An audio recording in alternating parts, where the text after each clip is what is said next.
Nouvelle d'Afrique. Réalisation de la LEPI, plus d'1 million de personnes écartées. Le meilleur décès tragique du DG CNCB, Madame Soudi Agbossou, le film du crime crapuleux. Le Canard du Nord, présidentiel de mars 2011 au Bénin, Abdoulaye Biochane en lice. Plus de 2 milliards d'investissements promis. Le phénomène a été mis en branle. La débandade dans le camp Yahi avec un point d'interrogation. Honumbo, la vérité qui manquait, et la vérité qui manquait selon ce journal, c'est qu'il faut décerner un satisfecit total à Boniaï, puisque nous avons vécu, selon lui, 5 années de véritables changements. Le pays émergent, décès tragique de Bernadette Agbossou Soudi, la mouvance présidentielle parle d'un assassinat politique prémédité. L'indépendant ne l'entend pas de cette oreille. Braquage sur la voie de Ouida, titre ce journal. Les braqueurs ne visaient pas la DGCNCB, mais plutôt un riche Nigérian. L'informateur, disparition regrettable de la DGCNCB, le FA avait annoncé l'apocalypse pour 2011. Vivement les sacrifices propitiatoires. Et avant de finir, nous allons retrouver le matinal, la Gazette d'Abattoir qui est venu avec quelques minutes de retard ce matin. Braquage à Kpaou, comment la DGCNCB a été tuée.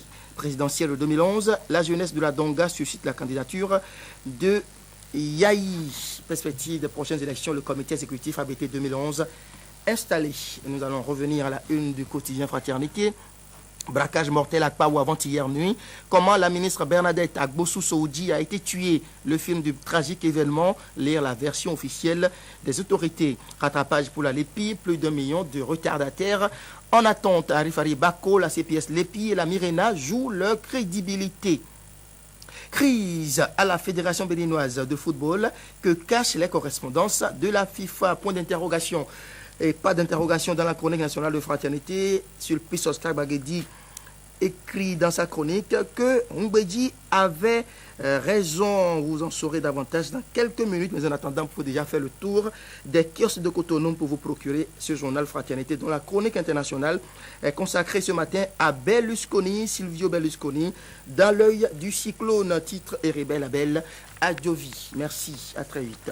Merci André Dossa. On rappelle donc à nos téléspectateurs que pour avoir quand même des détails sur la mort tragique, le décès atroce de Madame Soudi Agbossou, il faudrait se procurer l'exemplaire du quotidien Fraternité paru ce mercredi matin. Et dans ce journal, on nous dit comment est-ce que l'ex-ministre de l'enseignement secondaire a été tragiquement...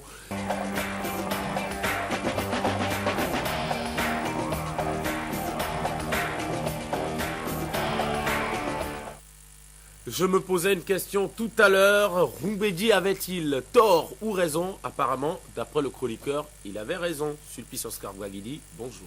Oui, cher François Vincent, bonjour. Bonjour à tous. Le président du PRD, futur candidat unique de l'Union fait la nation, avait à l'époque suscité un tollé domestique et le choc des épidèmes dans la maison Kori en qualifiant l'exécutif du changement de gouvernement ventilateur. Une certaine opinion s'est fait Ponce Pilate en condamnant Maître Rumbedi à l'auto-da-fé. Il fut d'abord envoyé à Golgotha sur la croix des préjugés. Son seul péché est d'avoir anticipé sur une vérité comme Galilée, défendant avec opiniâtreté sa conception copernicienne de l'univers. Rumbedi eut l'inspiration géniale de donner à l'équipe Yahi un nom de baptême insolite que les faits ont durant tout le mandat justifié.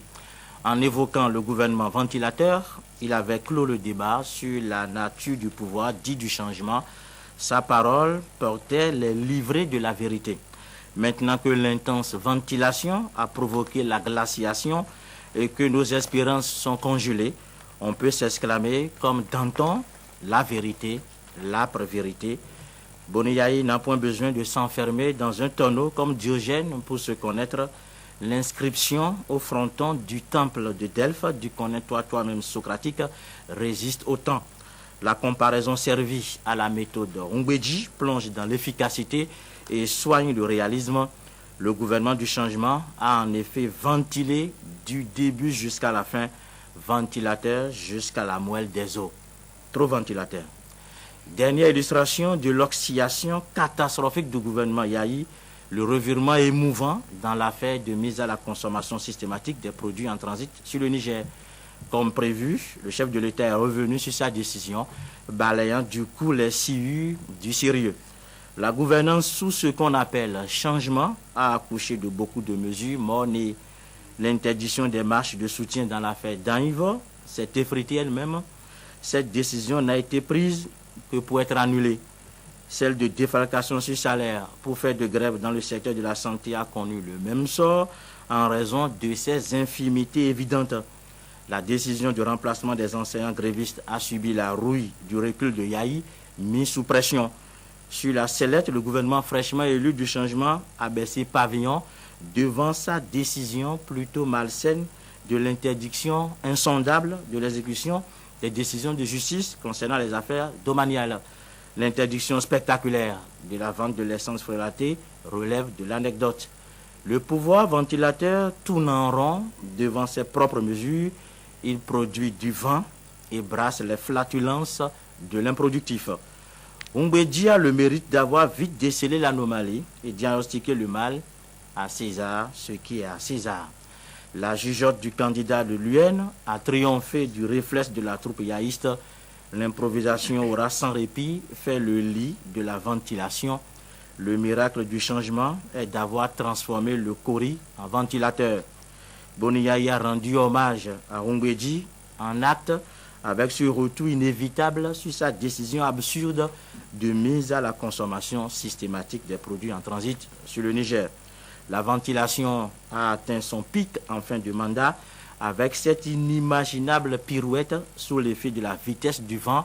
Il ne manque que l'échelle de Beaufort pour en mesurer l'ampleur. La gymnastique sclérosée dans le cirque souillé offre un va-et-vient dégoûtant dans un flot de décisions prises puis livrées à la gouverne du ridicule. Le pouvoir n'a pas échappé, proclamé par le finaliste malheureux de 2006. Le gouvernement ventilateur dont parle Humbedji a manqué de morphose et à la rédemption et a brassé le mandat jusqu'à tomber dans le discrédit. Mais du changement a encore, heureusement, quelques semaines pour arrêter sa danse agaçante et enfin confondre Humbedji. Dans le camp ABT, et malheureusement, on lui attribue des soignants émotifs et réactifs. Boni Yahi a omis de régler ces détails avant le 27 février. Il doit tout au moins démentir cette montagne d'accusations acides. Le pari semble désormais compliqué, voire impossible. Pour ne pas dire utopique, tout simplement, Sulfis. André Dossa est estimé, comme le chroniqueur, qu'effectivement, vu certains agissements, certains actes et on peut peut-être à penser comme maître Adrien Humbedji. Il y a comme de l'énergie éolienne. Non, ça tourne, ça tourne. Aujourd'hui, beaucoup de faits, beaucoup d'actes nous amènent à constater que Humbedji, dès l'aube du changement, était quand même prémonitoire. Il avait et Dieu sait que cela avait suscité beaucoup de remous, cela avait même suscité beaucoup de réactions tièbres. Il avait un peu exagéré ces propos de Adrien Humbedji, mais lui seul certainement savait de quoi il parlait. Et au fil du quinquennat, on a vu qu'au fond, il avait apparemment vu juste. Le chroniqueur a cité quand même. Les faits semblent lui donner raison. Le chroniqueur a cité quelques faits qui ne sont pas du tout inventés, qui sont réels, qui font partie de notre quotidien depuis 5 ans. Vous voyez, dans un pays, un État souverain, où l'exécutif prend une décision et quelques jours après revient sur la décision, ça ne fait pas, à mon avis, très très responsable. Ça ne fait pas vraiment très sérieux. Alors, on nous a parlé dès le début de la lutte contre l'essence relatée, le paillon. On voulait reconvertir les acteurs de ce secteur-là, de la filière du paillon, dans d'autres des activités. Mais est-ce que ça a été fait? Ça n'a pas été fait.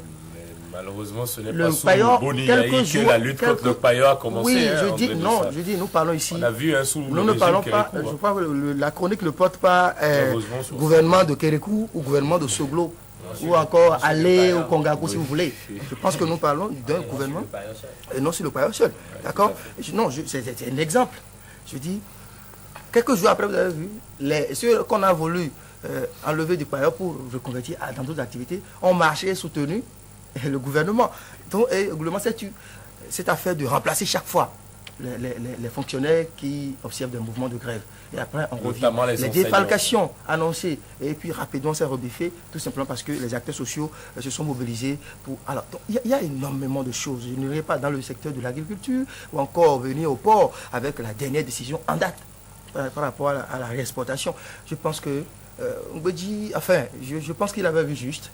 Et les faits, le bilan, en tout cas, du gouvernement, contrairement à ce que nous lisons ce matin, lui donne raison. Ah, voilà. Et là, il faut dire, Winer Abessi, tout simplement, qu'effectivement, il y a une position de croyant par rapport à ce que Maître Adrien Roumbédi disait, mais est-ce qu'il n'y a pas quand même un bémol à y mettre, puisque, après tout, c'est peut-être pour éviter de raviver la tension sociale que le gouvernement a dû revenir sur certaines décisions. Et quand on revient sur les décisions pour mieux faire, normalement, on peut saluer cela. Oui, ce que Maître Adrien Roumbédi a dit, ça remonte il y a quelques années maintenant, à l'aube du régime dit du changement.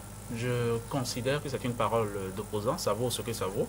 En plus, c'est une formule, donc elle est forcément discutable, elle est forcément réductrice, me semble-t-il. Il faut aussi ajouter que la critique est facile, mais l'art plutôt difficile. Ceci dit, il y a, et ça c'est la troisième formule, il n'y a que seuls les sots et les imbéciles ne changent d'avis. C'est un constat qui relève de l'empirisme absolu, même dans l'action politique. Mais quand on évacue ces préalables-là, on peut faire observer que des décisions qu'on prend, un peu comme ça, la petite semaine, un peu à la hussarde, un peu au hasard, ces décisions que l'on prend sous le coup de l'improvisation ou de l'inspiration d'un moment et sur lesquelles on revient ensuite, ça discrédite l'action politique. Ça discrédite la gouvernance chez nous. On peut donc raisonnablement le déplorer, ce mode de fonctionnement-là. Et à partir de ce moment-là, on peut se poser des questions. Comment est-ce que l'on prend les décisions? Comment est-ce que ça fonctionne? Au bout de quel processus est-ce qu'on peut prendre des décisions aussi sensibles, aussi capitales que celle, par exemple, de la mise en consommation systématique de produits en transit pour le Niger? Quelles sont les garanties que l'on a entre-temps mis de son côté? Et le chef de l'État a bien évidemment des conseillers qui vivent aux frais de la princesse. Est-ce que c'est les conseillers qui sont désespérément inopérants, inefficaces, incompétents? Ou est-ce que c'est le chef de l'État qui n'a pas le mot d'emploi de ses conseillers ou de ses ministres? On peut poser un tas de questions, mais on peut faire le constat. Suppi Oscar Baguidi a donné un certain nombre d'exemples. Je veux dire que ce n'est même pas exhaustif, encore que c'est déjà long à la Prévert, mais ce n'est même pas exhaustif. On fait le constat qu'ils sont longs, les mots de notre tragédie. Et quand on fait le point, quand on s'arrête, on peut d'emblée constater, au-delà des chapelles politiques, au-delà des courants politiques, on peut constater qu'il y a eu une part, mettons, de décisions qui n'ont pas été mûries avant d'être prises. On a essayé de rattraper, on a couru après, etc. Et malheureusement, tout ceci n'a fait que plomber l'action politique, tout ceci n'a fait que discréditer en gros le régime du changement. On aurait pu faire, c'est vrai, nous résumons à grands traits et peut-être à très peu frais les errements du régime du changement. Oui, tous les régimes ont leur part d'impéritie, ont leur part d'incompétence aussi. Le régime du changement en est là aujourd'hui.